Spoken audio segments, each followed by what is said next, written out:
Morning everyone, welcome back. Tom and I are ready to shoot the second instalment of online classes during lockdown. I hope everyone is in good health and not going stir crazy at home. Remember to keep healthy. Tommy's going for a bike ride today with his brother. I'm going to go for a dog walk with my wife. So 1 hour of exercise, very important. Healthy body, healthy mind. Healthy mind means you can paint along and keep being creative. Thank you also for all your comments, emails, likes, subscriptions. You've all been so positive, which is very encouraging to keep these online classes going. So I really appreciate that. Also, just to let you know that you can also see some of my work on my Instagram account, which is detailed below. So start following me and you can see what I've been up to, and also you can ask any questions by direct messaging me as well on Instagram. So yes, let's use all these tools available on social media. Right, so without further ado, I'm going to get myself back in the hot seat and we'll get being creative. So here I am, back in the hot seat. Okay, so today we're going to emulate an artist called Dean Krauser from Oregon. And Dean Krauser is a fantastic artist. We've looked at him before, so you might remember him from a few weeks ago. I love his pen and wash drawings, so you can check him out. If you look at the website below, you'll see all these amazing drawings of animals in the pen and wash style that we're going to do today. So we're just going to quickly talk about the art materials that we need today. Watercolor paper is the obvious one. I don't know if you can see that. So this is a Gold Line watercolor studio pad that you can probably get from Art and Office, or you can get from Amazon Prime. It's got 100 sheets, so that will keep you busy during lockdown. 100 sheets, fantastic value. Otherwise, you can get a daily Rowney. If you look at the bottom of the screen, you can get a daily Rowney pad on Amazon Prime for around about $6.99. Next thing you will need is a watercolor set. So this is my watercolor set here. These are my pocket ones that I take when I'm out and about. And this is the one that we use in class, Artway, which is really good value for money. It's a local online business as well, which is great, but they're fantastic quality and very affordable. So you'll need a pencil that is very hard. This is a 2H, so remember H stands for hard, whereas the B would stand for black. So we don't want a soft pencil, we want a hard pencil, so that the pencil line is very light. We also need some permanent markers. So these are the ones that I use. These are microns. Again, you can buy them from Amazon or Art and Office. And these are also Pitt pens. We're going to use Pitt pens, which are brilliant. I use these all the time with my adult classes. And this is the landscape range, which is fantastic. But, you know, guys, you don't have to buy all this stuff. You can improvise with what you've got at home. So I'm sure you have a permanent marker, a permanent fine liner. If not, you can buy any brand from Art and Office. And if you haven't got Pitt pens, you could just use normal marker pens, or Sharpies are quite good. You need to use a marker pen that's permanent, because we don't want it to fuse with the water. Likewise for the fine liners, permanent is the key word. Okay, so that's our art materials, so let's get started. Okay, so I've chosen an image, an owl image. So this image came from 123RF, which is a website where you can download royalty-free images. So you might want to choose your own image as well, rather than use one of Dean Krauser's images.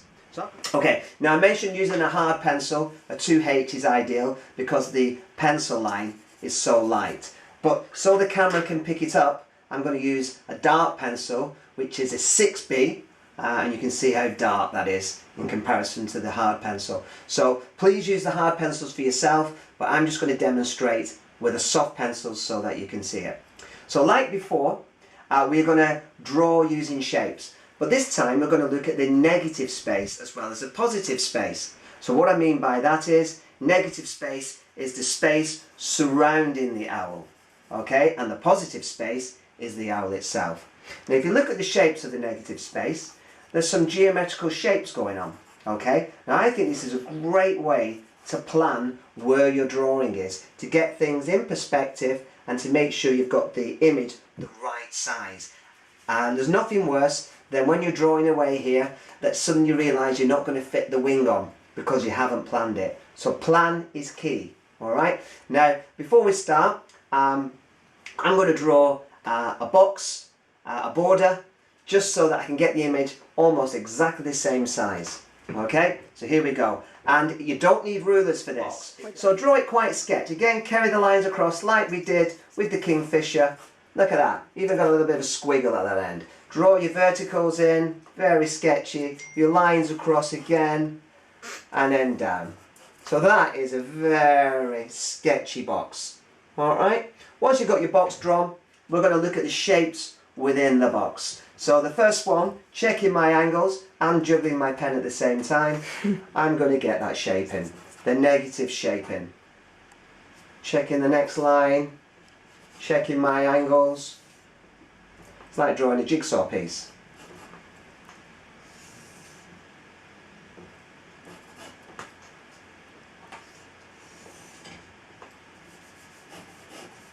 So you'll see that this shape is the same as this shape. Now if I just hatch it, just so you can see it more clearly. Okay? Now I've already started to draw part of the owl without realising it. So now I'm going to look at the other negative space, which is this space above the head. Now I'm going to shorten it as well, otherwise we've got too big a shape to draw. So I'm going to shorten it here with a vertical line. Now that vertical line is just past the halfway mark, which is about there. Alright, so I've already got my vertical line in, and then I can draw around the head. Looking at the shape.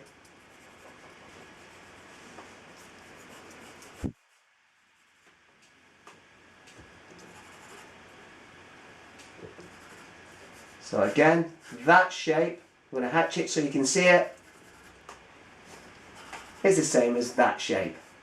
And so forth. And if you go around the owl in your very light pencil, remember these are guidelines, doing exactly that, you should end up with, you'll end up with a piece like this.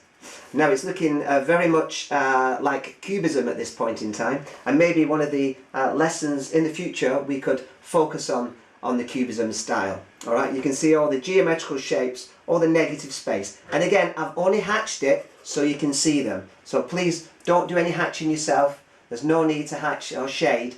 We just want an outline drawing. I'm going to start with the head. Remember what we talked about last time when we did the kingfisher? We're not just going to do a circle, we're going to give it some structure. Alright, so the side of the head would be the first straight line here, coming down. So it's almost like well, it's another geometrical shape. This one's looking a bit more like an octagon, I think.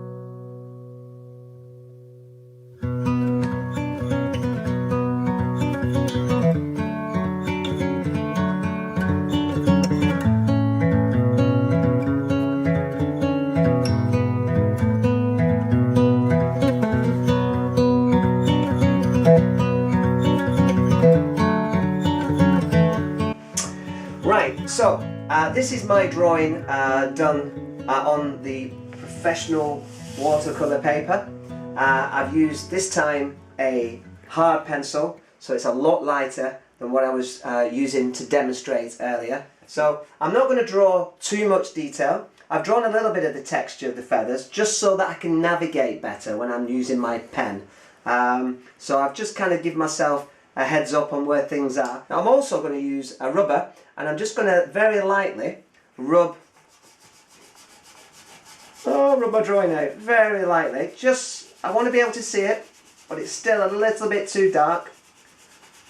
The camera's hardly going to pick this drawing up soon. I'm just going to very lightly rub some of those harsher lines out, like so. You can still see the image, but it's not as strong. Okay? Right, now we're ready for some pen action. So we're going to start off with a Micron 03. So this is a permanent pen, as I said before. So when we come to do the painting, it won't fuse with the ink. Sketchy. Now watch how sketchy this border is. Using that pencil as a guide, I'm going to go back on myself, squiggle there. Look at that. Now that line has got so much more personality than just a normal perfect ruler line. Okay? Going down vertically, I'm going to sketch down, stop, go back on itself, and keep on going down, squiggle. There. Nice. Okay? And then the horizontal line at the bottom, squiggle, back on itself, and then down. There's my border with a bit of personality. Now, keeping that in mind, when you draw over your pencil line in the permanent pen, and try the same thing. Be sketchy and spontaneous. Move back on yourself. Give it more personality. Try not to stop either. Keep your pen going. Keep it moving around while we draw the outer edge of your very light pencil drawing. I'm going to take my finger off there. Keep my eye in there, making sure my angles are still okay.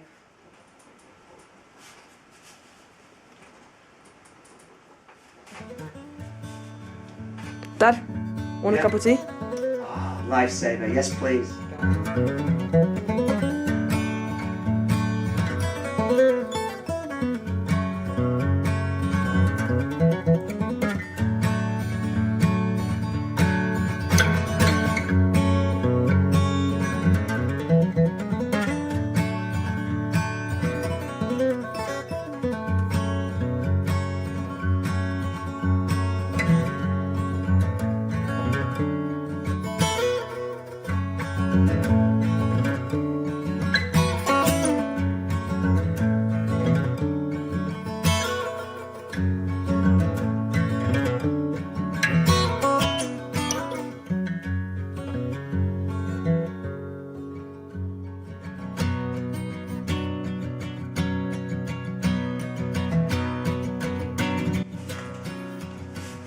Okay, now I think that is almost there. Now I've not got every single mark, all the markings of the eagle owl in there. Just like when you would draw a house, you wouldn't draw or paint or illustrate every single brick. You want? So now we're going to use the pencil brush pen that I talked about before. Pencil brush pens are fantastic. I love them. So you can draw really fast like so. It's like a calligraphy pen.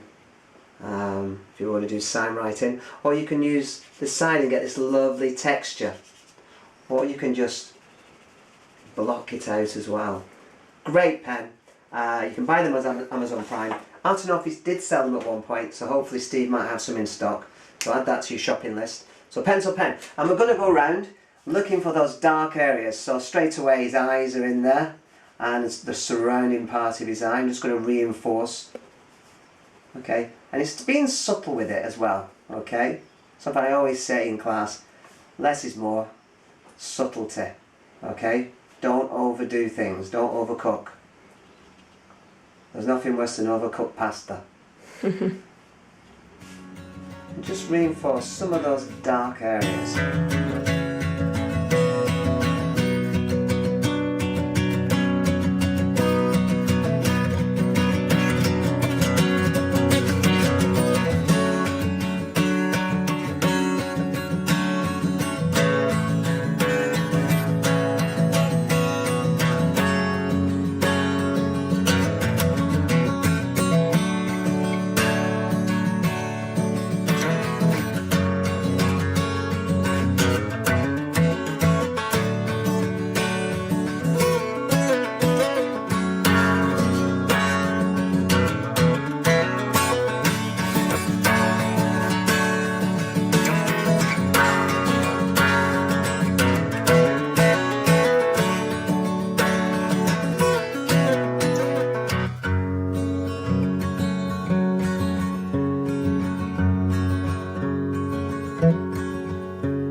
Right, just coming to the end of that now.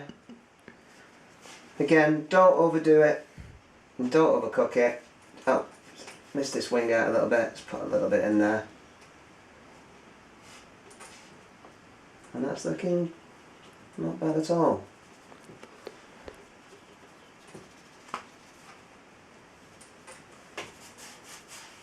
And that's great. So that's the pencil pen. Fantastic. So we've got the permanent online marker, and we've got the fine liner, sorry, and we've got the pencil brush pen. Okay, now we're going to be doing some watercolor action. Go. Right, so we're here to start the painting. Now I'm going to work on the background first. Always try and paint things furthest away from you, so you don't have to paint round things. So I'm going to go for a very nice soft background because we want that kind of depth of field. Okay, so we want a very kind of soft background. So I'm going to use the wet on wet technique. And we've done this in class with both children and the adults.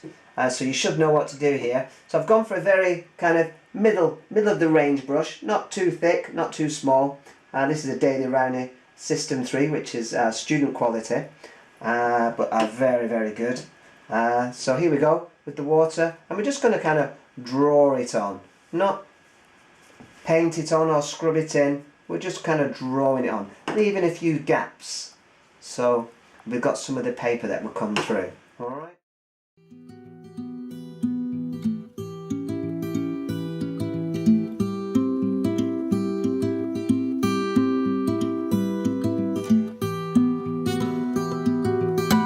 At the beginning where I started, so this is drawn on all around the owl.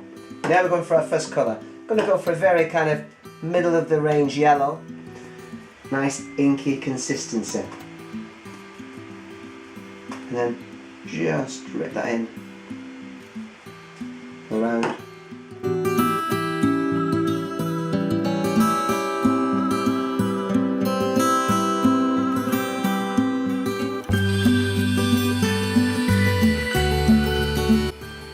Looking for all those yellows, like we did with the oil pastels. We're looking for the same colour throughout the image. Okay, now we're going to go into some greens.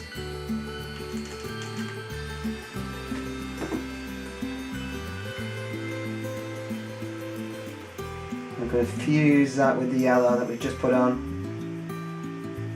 Now if this starts to drip down and you like it, then let it drip. But if you think, you know, I don't want the drips to come down, it's going to go over my eye, I'm going to get stressed, then you can flatten your board so the drips can't drip down. Okay? I'm going to have a little bit of an angle, and if it drips, it drips.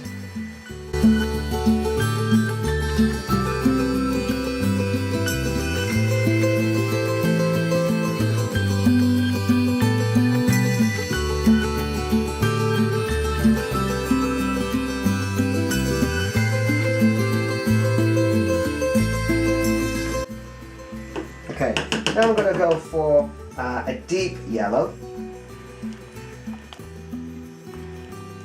Going over the top, letting it fuse.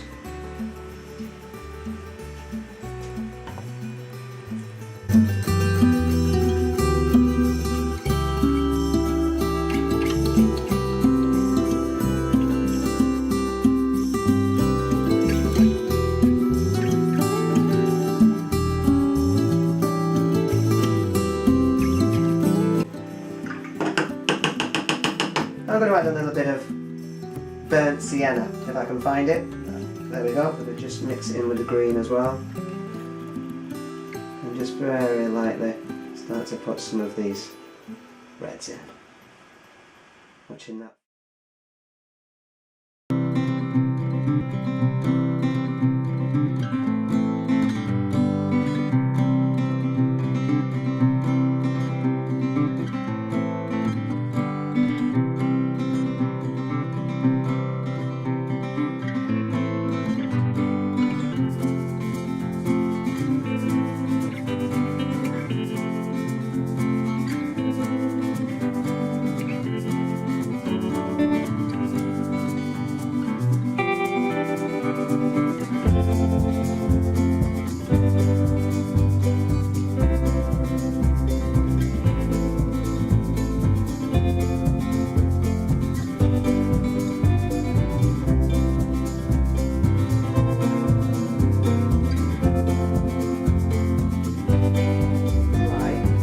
it's already started to dry a little bit.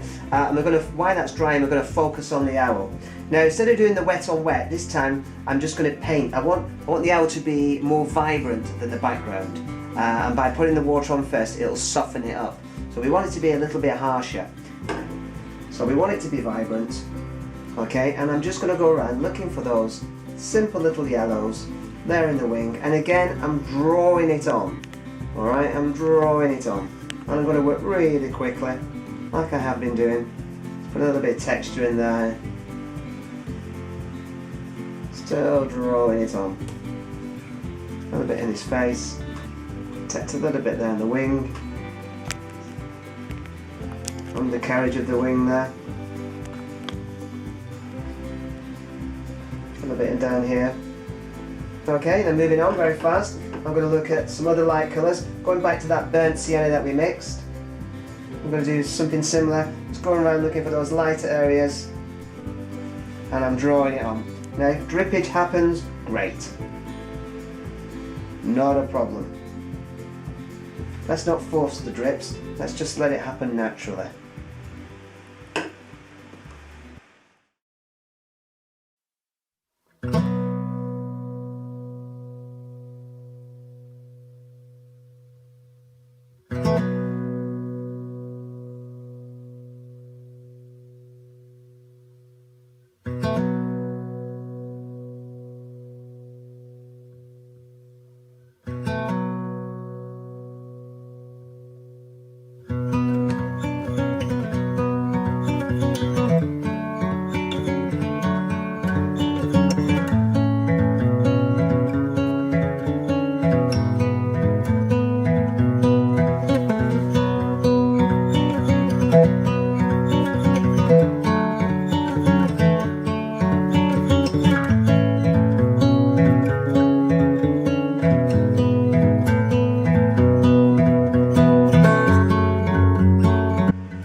Now I'm going to start to strengthen those colours. So I'm looking at more cadmium red into that burnt sienna, back into the drawing.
So now I'm going to start with the blues and the violets and the purples.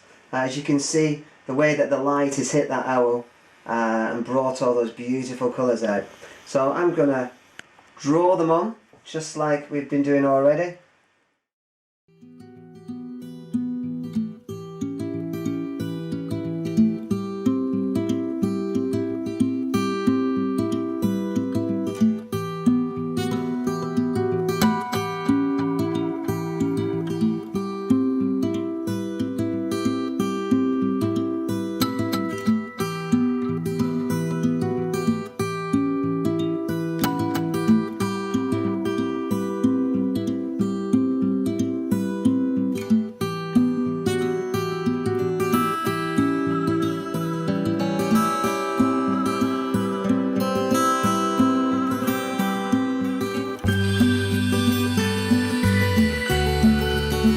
We're almost ready now for the marker pens, but just before that, just remember to put in those eyes.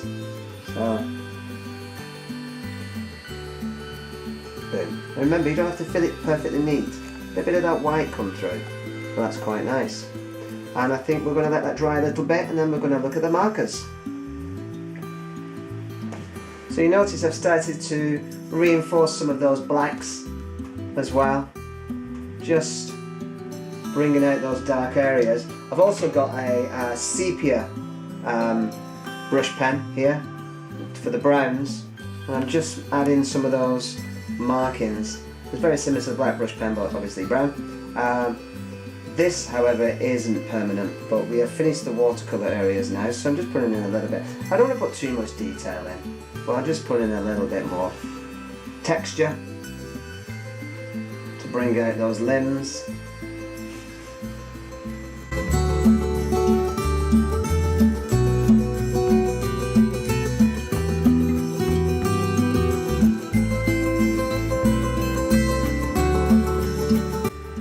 Okay, and remember, we don't want to do it too neat and tidy, because it loses that sketch feel and that movement and that spontaneity.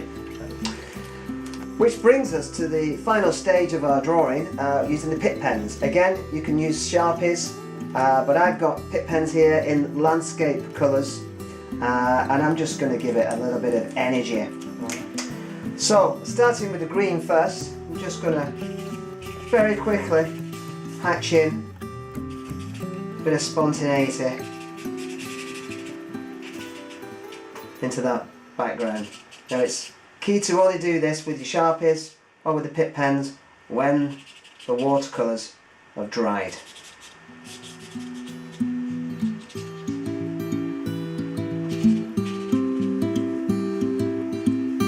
Change colours.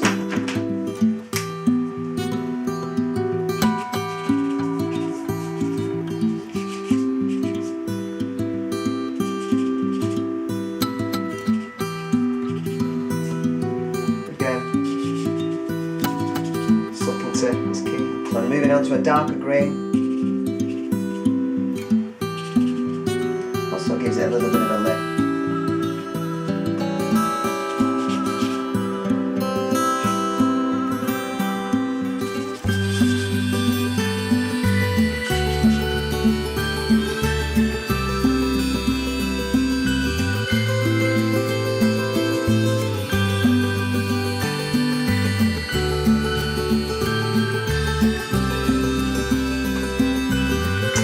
We're almost there.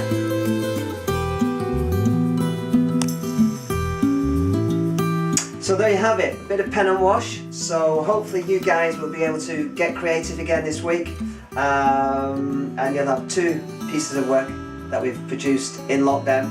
And I'd just like to say thanks for tuning in today from me and Tommy, and have a great week. Keep those exercises up, and we'll see you soon.